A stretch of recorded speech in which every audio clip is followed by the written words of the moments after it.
Vamos lá, ontem teve resultado muito positivo na pesquisa Atlas Intel, seu nome ficou lá em terceiro lugar no primeiro cenário, e eu já queria começar perguntando o seguinte: eu quero saber como é que você vai capitalizar esses votos que estão na pesquisa eleitoral, esses votos que estão na internet, para os votos que vão chegar até as urnas em 2026.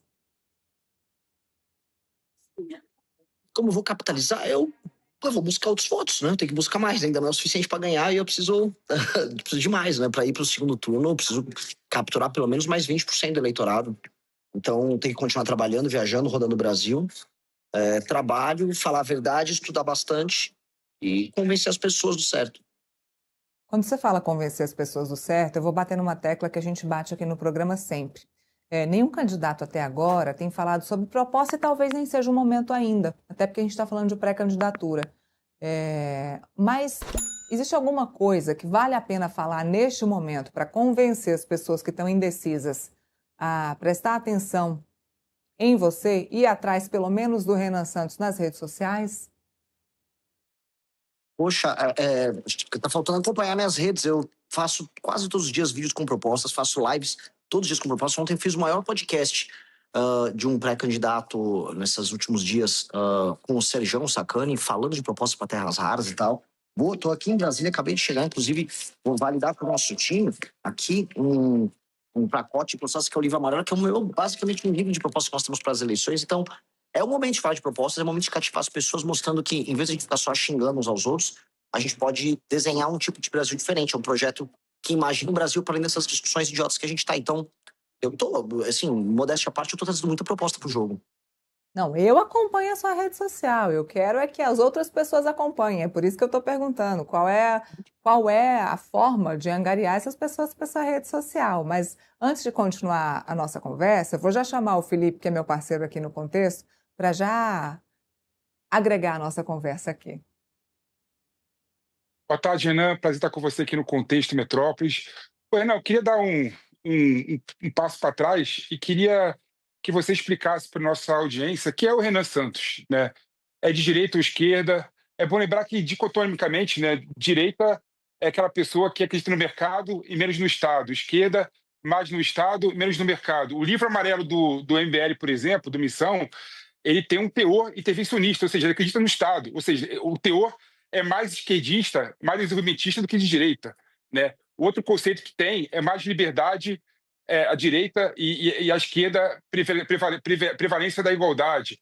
Quando você pega, por exemplo, a proposta do MBL, com aquela lei anti-Oruan, é uma proposta que, do aspecto liberal, é de esquerda, porque é o autoritarismo do Estado querendo intervir e falar o que o povo tem que ouvir e tem que ver. Então, eu queria que você explicasse, Renan Santos, é de direita ou esquerda? É conservador ou progressista? Olha, uma dicotomia boa entre direita e esquerda, que eu acho que é uma coisa bem interessante, a gente pode puxar até para além dessas discussões, por exemplo, da época da Revolução Francesa, é falar uma dicotomia entre ordem e caos. Tá? Entre hierarquia e igualdade, vamos colocar aí, entre torre e praça. Tem até um ótimo livro do Noel Ferguson com isso. E a direita sendo mais hierárquica e buscando trazer ordem. Eu gosto disso, porque ao falar nesses termos, eu vou trazer propostas que estão presentes em países como Estados Unidos, Japão, e mais países como China e Vietnã. As soluções que nós trazemos para diversos temas são soluções que são funcionais e que não querem se apegar ao rótulo. O problema no Brasil, a gente ficou tanto preso em rótulos, por vezes infantis, que as pessoas elas optam por simplificar o que elas querem dizer e acabam não entrando nas resoluções dos problemas. E acaba acontecendo isso, e a gente está meio que, vamos dizer, na beira do precipício do ponto de vista institucional como país, porque a gente não consegue debater nada, não consegue propor nada, e quando propõe, né, já, não, você é disso, você é daquilo. Então, assim, em termos gerais, eu posso ser colocado como de direita, se for pegar qualquer cientista político vai desenhar a gente como um grupo de direita, mas dito isso, eu não estou me apegando muito a esses rótulos, não. Eu acho que tem que funcionar. Se um projeto funcionou, eu estou feliz. É basicamente isso. Até porque o grande problema do Brasil é um problema de competência e não funcionamento. As instituições não estão funcionando, os planos não estão funcionando, vamos dizer, os entes federativos não funcionam. A gente tem que botar o país para andar. E se a proposta veio da China e dos Estados Unidos, eu realmente não estou ligando. Ô, Renan, você acredita que esse crescimento nessas últimas pesquisas, que foi um crescimento considerável, ele está diretamente ligado a esse escândalo aí do Flávio Bolsonaro, esse desgaste do Flávio Bolsonaro por conta do áudio do Flávio com o Daniel Porcaro? Modéstia à parte, eu acho que não. Eu já estava em todas as pesquisas Atlas uma curva de subida, que tem a ver com a diminuição do meu desconhecimento. Quem mais se beneficiou nessa pesquisa Atlas foi o Zema. O Zema, ele pega alguns eleitores, vamos dizer, naturais do bolsonarismo, que ele se coloca como um bolsonarista. Ele é um bolsonarista ali meio que no banco de reservas do Flávio. Né? Tipo, se o Flávio não for, eu entro aí para jogar e tal. E eu não, eu estou propondo algo novo, algo diferente. Então, eu estou construindo eleitorado. Por mais que deva ter vindo para mim alguma coisa em termos residuais, eu não fui o maior beneficiário disso. Eu acho que é uma curva constante de subida minha, tem a ver com justamente o convencimento do eleitorado sobre as minhas propostas. E quem você quer atingir? Se pudesse dizer, eu preciso atingir um público X, quem você precisa atingir? Para mim, essas coisas são por etapas, né? Então, primeiro eu queria buscar um público jovem e antenado em política, que é curioso intelectualmente, que quer buscar soluções novas para velhos problemas. Então, eu já comecei. Hoje, de acordo com o Pesquisa Atlas, eu lidero entre os jovens de 16 a 24 anos. Quando eu vou abrindo já para 25 a 40, 25 a 35 anos, eu já tenho 12%. Né? Então, eu tenho 36, 16 a 24, 12 de 25 a 45. Então, o público que eu pretendo buscar agora nessas próximas semanas seria justamente um público que vai de 25 a 50 anos de idade e buscar as mulheres nesse público. E crescer nessa faixa, que é uma faixa que vai começar agora a se interessar mais pelo processo eleitoral. E creio que eu tenho vamos dizer, uma grande perspectiva de crescimento ali.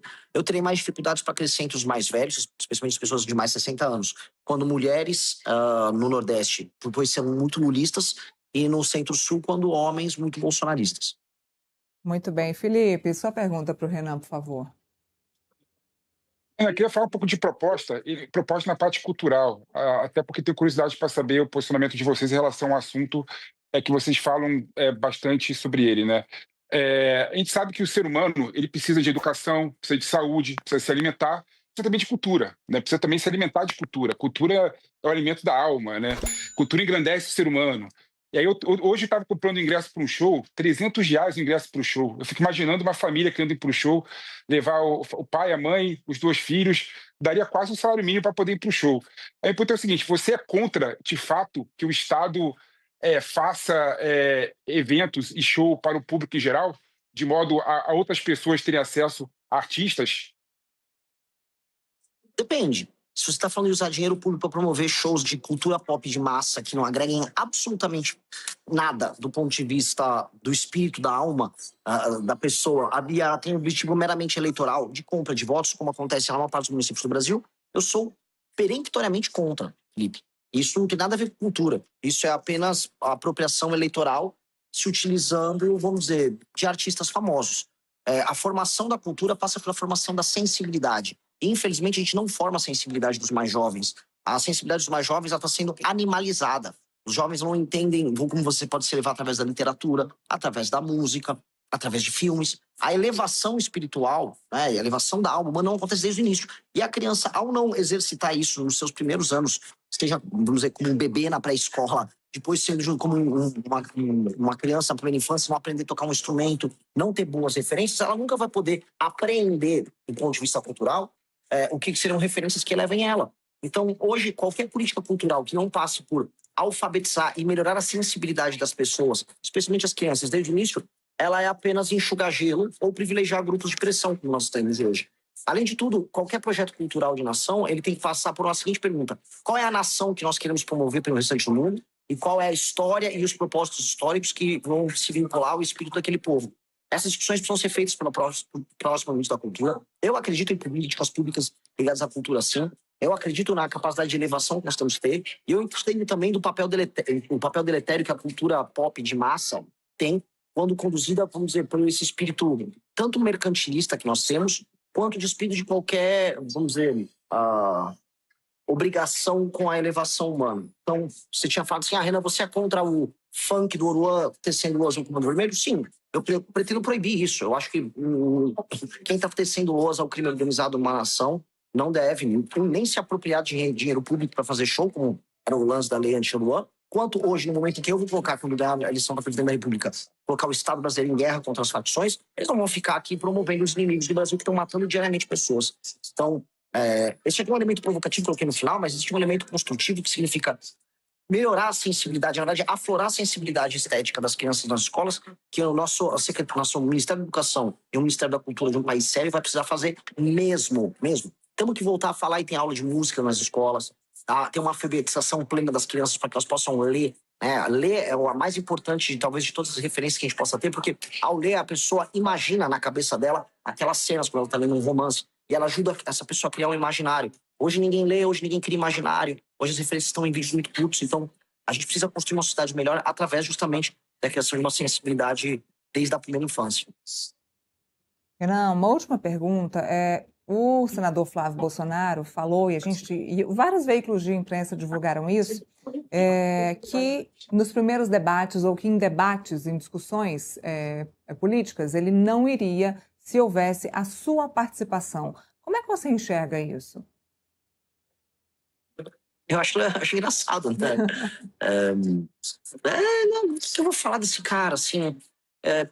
Antes eu iria tripudiar, mas eu tô até com dó. De verdade. O Flávio não tem a menor ideia do que ele tá fazendo, então ele fica dando essas declarações horríveis que se constrange as pessoas ao redor dele. Ele veio agora a público ontem falar que ele foi até a casa do Vorcaro naquele encontro para dizer: ó, Vorcaro, seu dinheiro era sujo, tá? Não fala mais comigo. Achando que alguém acredita. Eu fico assim, eu não tenho tanta dó porque, né, tá milionário, né? O mais trouxa aí da família Bolsonaro deve ter dezenas de milhões de reais, mas não dá. Ele tem graves problemas cognitivos, ele é uma pessoa muito, assim, muito rudimentar. Vamos colocar assim, um sujeito muito rudimentar. Então não tem muito que eu possa nem tripudiar nele. É um misto de dó com vontade de botar a Polícia Federal no cangote dele, só isso. Bom, eu aproveito para chamar o intervalo comercial. Para quem está nos assistindo nos LG Channel, na verdade, eu encerro para quem está assistindo nos canais da LG Channels e no Fast TV, mas a gente continua a nossa programação normal para quem nos assiste aqui no YouTube. Eu passo a bola para a última pergunta aqui para o Felipe, para a gente encerrar a nossa entrevista com o Renan Santos. Renan, o pessoal duvidava que o Partido da Missão foi sair do papel. O Partido da Missão saiu do papel, efetivamente. Qual que é o seu planejamento, tirando a parte, eu quero ser da parte presidencial, né, a parte nacional, e falar com você da parte regional, né? Vocês vão colocar candidatos a governadores de todos os estados da federação, candidatos a deputados federais e senadores de todos os estados da federação. Qual que é a estratégia do Missão para essas eleições?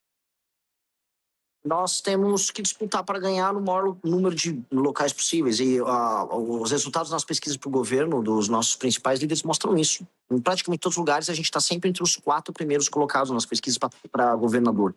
E isso assombra muita gente, porque um partido tem 6 meses de idade, vamos colocar assim. E ainda assim ele já se colocou competitivo. O que isso prova?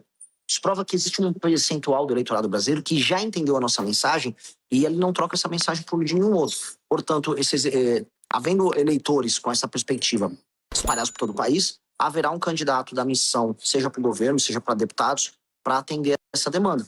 E nós estamos bem organizados, trabalhando muito para fazer isso acontecer da melhor maneira possível. A gente, graças a Deus, vai ter chapas montadas em todos os estados da federação. Em boa parte dos estados teremos candidatos ao governo. Vem sendo um trabalho muito grande, porque nós não dispomos do dinheiro dos nossos concorrentes, mas trabalho e tecnologia e inteligência superam a falta de dinheiro muitas vezes. E nós conseguimos isso quando montamos o partido, mesmo quando todos duvidavam. E vamos conseguir isso agora nas eleições também. Eu estou bem otimista. Qual é o próximo passo? Eu estou falando que vou encerrar e não consigo continuar. E só fico continuando, mas assim, qual será o próximo passo do Renan Santos, então, nessa pré-campanha? Continuar lutando para ficar mais conhecido. Conforme as pessoas conhecem as nossas ideias, elas se apaixonam, porque é uma ideia. Eu tenho uma perspectiva otimista, não vingativa. Eu não estou aqui para querer guerra com ninguém, tirando o crime organizado. Eu quero aqui avisar para as pessoas que nós precisamos tornar o Brasil um dos 5 maiores países do mundo nos próximos 30 anos. É isso, ou o Brasil está alinhado. O Brasil tem muito recurso natural e o mundo está olhando para isso. E não está olhando isso de maneira generosa. Está olhando isso com cobiça. Então, construir esse país é possível, construir uma nação que vai ser respeitada pelo mundo é possível. E todos os nossos problemas que a gente fica discutindo no dia a dia, do Flávio Bolsonaro com o Vorcaro, de Xandão, do Lula falando besteira, se tornam todos pequenininhos diante das possibilidades grandiosas que a gente tem pela frente. E ao apresentar isso para as pessoas, eu cativo elas, então eu tenho que apresentar, tenho que correr, tenho que visitar o Brasil, e vou fazer isso como eu puder.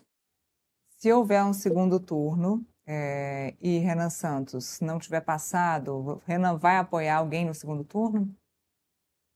Eu vou passar, né? Eu vou passar. Não existe outra possibilidade. Eu nunca trabalho na vida para perder. Sempre trabalhei para ganhar. Então não vou trabalhar com nenhuma hipótese que não seja a do Renan lá e as pessoas podem digitar o 14. Muito bem. Renan Santos, muito obrigada pela participação aqui no Contexto Metrópolis. Continuamos te acompanhando. Eu continuo te acompanhando no Instagram, Renan. Maravilhoso, maravilhoso. Obrigado. Valeu, tamo junto. Um abraço pro Felipe também, adoro ele. Até mais, pessoal. Até mais, tchau, tchau. Felipe, vou me despedir de você também. Obrigada pelo nosso bate-papo de hoje, nossa conversa.